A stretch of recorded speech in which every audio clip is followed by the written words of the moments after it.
I hear this so often. All have dreams. I read all. No, my friends have a car. No, no, no. Those are errors. Don't say so. All, every, none, none of, and most common errors English learners make with those in today's lesson. Hello everyone, glad to see you back. If you're new here, welcome. So often I hear something like that. It was a good film, all enjoyed it. No, no, no, don't say so. You cannot say all enjoyed. The proper way is to say it was a good film. Everyone enjoyed it. When you refer to a group of people and there were several of them, some of your friends, and you watch this film together, so you say everyone, but not all. However, you can say it was a good film. All of us enjoyed it. Yes, absolutely. Or you can say, and we all enjoyed it. So we all, or all of us, or everyone, but not all enjoyed. No, no, no, don't say all enjoyed. Now look at the next sentence and tell me where the mistake is. All have their faults. Nobody is perfect. So all have their faults. The same thing, all have. So you say the doer of the action all and the action have. No, it cannot be all. All cannot be a doer of the action. All have. No.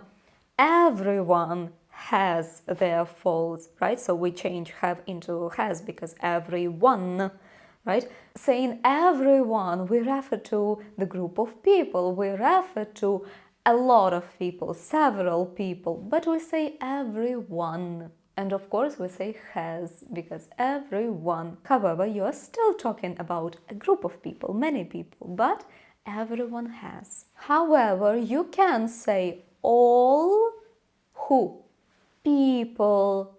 Then yes, you can say so, all people, or you can say all the people have their faults. Nobody is perfect. That's okay. Did you get it? So the doer of the action cannot be all. So either everyone or all of us, all of them, or we all of them, all or all the people, but not just all. Alright, the next one. He's so smart. He knows all. I'm sure you never make such mistake, but I've heard it. So what is the proper way to say? He's so smart. He knows everything. Of course, absolutely. So he knows everything, every little thing. He knows everything. You can also say he's so smart. He knows it all.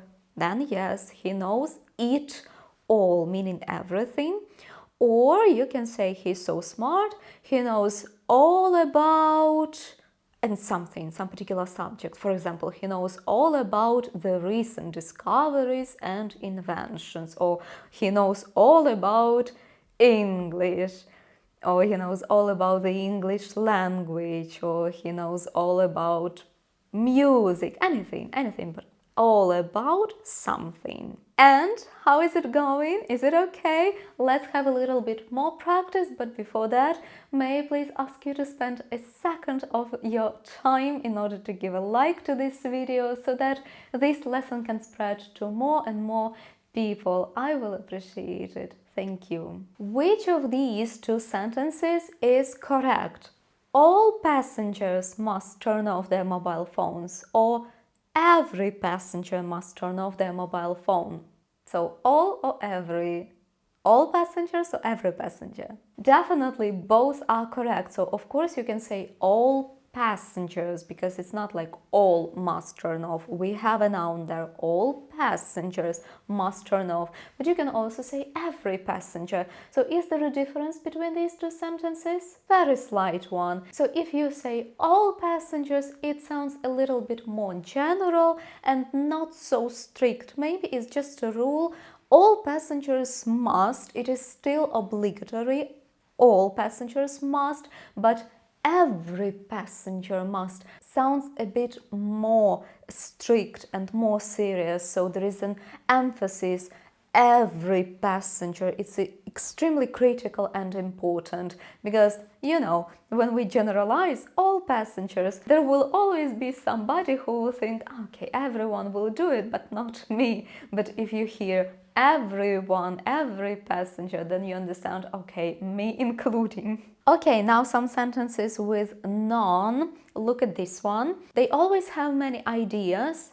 None of ever work. So meaning their ideas do not work. So is it correct to say none of ever work? No, not really. It has to be they always have many ideas. None of those ever work. So if you use none of, there has to be a determiner. None of those or none of their ideas. But we don't want to repeat ideas one more time because it was in the previous sentence. So they always have many ideas. None of those ever work. Or you can also say none ever work. But if you have of, it has to be a determiner. None of those.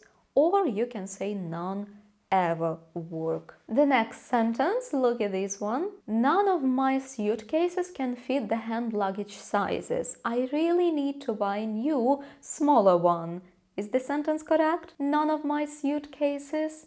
Absolutely, because none of my, you have a determiner. You can say none of the suitcases. Or you can say none can fit. But if you say none of, then their suitcases or my suitcases. And the last one, I really need to buy a new smaller suitcase because I only have big ones.